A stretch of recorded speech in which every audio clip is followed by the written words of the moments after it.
What were your closest encounters with death? Nothing too wild, really. About 20 years ago I had an abscess in my throat that has nearly completely closed my airway. Doc said I would have been a goner if I waited another day or two before coming in. Quick 10-minute procedure and I was back in business again and in tip-top shape. I have almost drowned a number of times. Got ill 23 years ago. Both my wife and I were sure I was going to die. My first time to Hawaii, I went out past the surf at North Shore. I didn't have any sort of flotation device.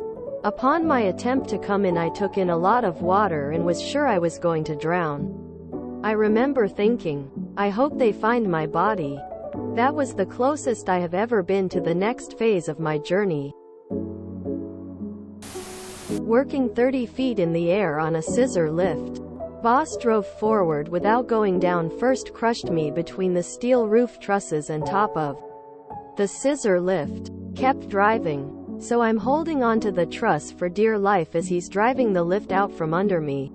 Lift gets to my mid-shin area. He turns around and sees me. Flips out. And reverses. Effectively crushing me again. Lift gets under me. I drop into it. Can't breathe. Bawling my eyes out. He hears me and thinks I'm laughing. Took 15 minutes before I felt like I could get my breath. Couldn't lift my arms above my head for 2 weeks. Couldn't lay on my back for longer than a minute for 7 years. Still a hump back there from where I got pinched. There's maybe a 2% chance I would have been able to hold myself up if he had continued driving forward. Adrenaline's a hell of a drug. I fell down some stairs when I was around 5 or 6. There was a bench at the bottom with very sharp corners. I was about 2 inches away from being impaled in my temple. Luckily, it only punctured through the corner of my mouth, and I just needed a few stitches. It's weird, though. Part of it still doesn't feel real when trying to remember what happened. I never passed out or anything, but it feels like there are parts that are missing. I was dressed as a David Bowie persona, the Thin White Duke, on Halloween night, 1997.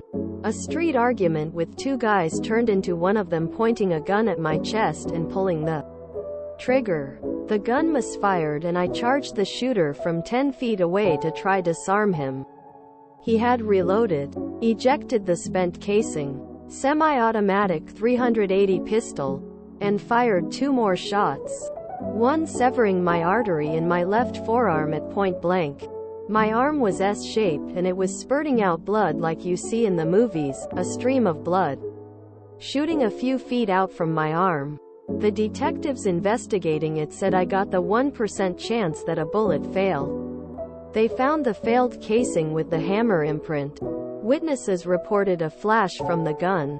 The case remains unsolved. They got away even though my friends had chased them and rammed them with their car in the rear end. I was in newspapers and did an interview for McGruff the crime dog. I still have titanium rods and screws in my forearm. That was a close call. 1. East Africa, Malawi, circa 1991. Fluid coming out both ends. Thought it was malaria, but it was food poisoning. 2. In a car with my father in Canada. A logging truck was in front of us and a log was coming off. Dad said, "Duck," he thought it was coming through the windshield and we were dead. It rolled under the car and he sat up and watched it go behind us under the car. A few weeks ago a Russian missile hit like 50 meters far from me. An ex-boyfriend was insanely jealous and abusive. On my 21st birthday we had a party and got drunk with a bunch of people at our dorm. At the end of the night he accused me of flirting with a girl at the party and I was able to talk him down and distract him. We started getting intimate and he whispered, "I can't wait to spend the rest of my life with you." Being very drunk, I blurted out, "I'm sorry, but I don't think we're going to be together forever." He rolled out of bed, grabbed a pocket knife, and proceeded to stab me 3 times. Twice in the neck. I was rescued by my roommates who heard me screaming. At the hospital I learned that he missed my artery by about a centimeter. And if he had hit it, I might have bled out before help got to me. Blacking out drowning to impress a woman. I got chickenpox when I was in chemo for leukemia. Caused my potassium to drop to nearly 0. We were in a car accident that was so bad first responders didn't even come to look at us. Because none of them had ever seen a car that looked that bad that didn't just have dead people sitting in it. There were people gathered around. And someone finally went and said to a police officer, "Hey, isn't someone going to do something for that couple?" They're both in shock. And the woman says her husband passed out a few times. He came running over. And then immediately diverted most of the first responders to us. It happened to be one of the biggest holidays in my country. And most of the guys who were working were older. So that younger people with little kids could have the day off. They kept stroking my hair and my face. I was only 25, and since I was in shock, I couldn't make the connection between why they were crying and why they kept saying, "I knew you were dead. No one survives this." Especially on the impact side. I was sitting on the side where the impact took place. The difference between me living and dying was 18 inches 24. It left me with PTSD, because I happened to see the car before it hit us. And I only had a few brief seconds of thought before we were spinning and the other car was flying over us and flipping. One of them was the calm conviction that I was dying in a moment.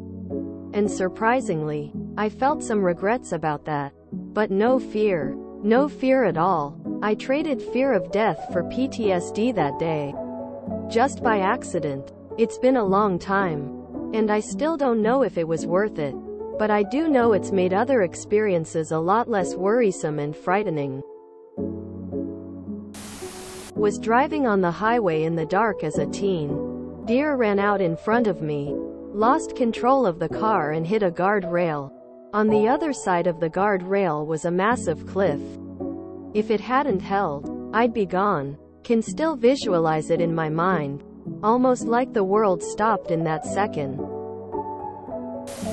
I almost had my final destiny moment. My coworker grabbed my shirt and kept me from stepping in front of a moving car. I witnessed a crazy ex slice a man's stomach open and his guts fall out. Then I ran with the man's wife to hide and wait for the police. He fled. After the cops get there, they took my statement and asked me to leave.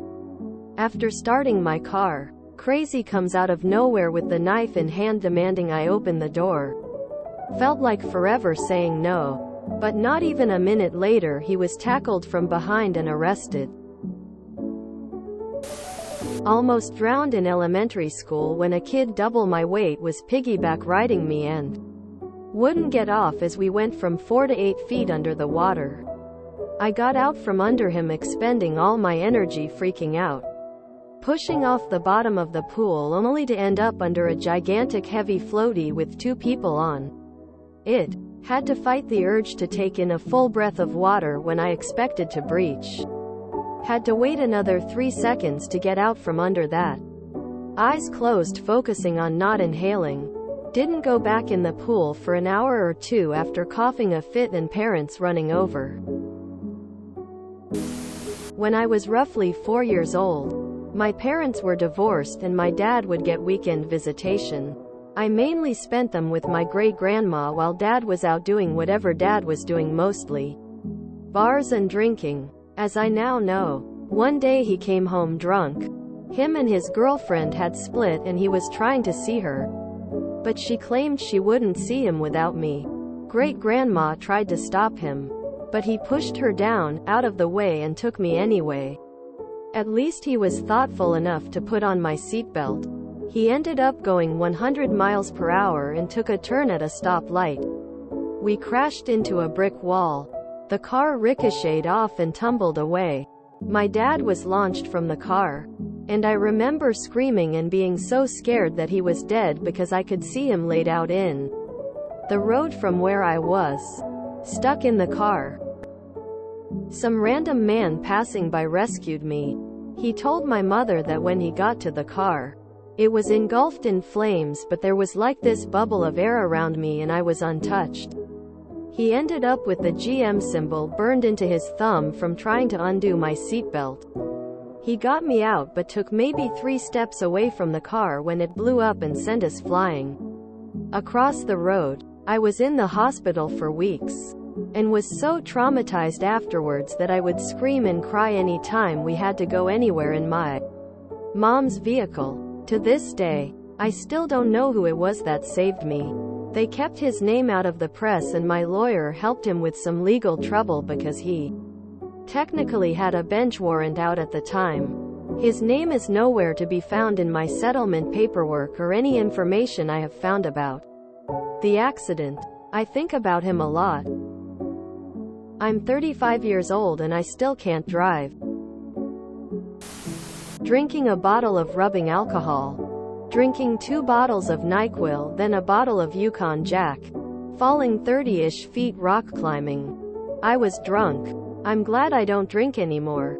That being said, I had a guy put a gun to my head a few months ago because I mistook his car for my Uber. So yeah. Almost drowned a couple of times due to people jumping in the water above me and almost knocking me unconscious. Car accident. Nearly had my skull cracked open when I was assaulted, but the closest call was a full-on out-of-body experience due to injuries sustained from the car accident. Woke up standing next to my body in my room, but everything outside my room was different. When I looked out the window, it was dark. When I looked out the door, the room beyond wasn't the same and was also kinda dark.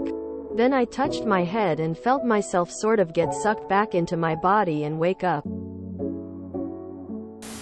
One night I almost died from carbon monoxide poisoning.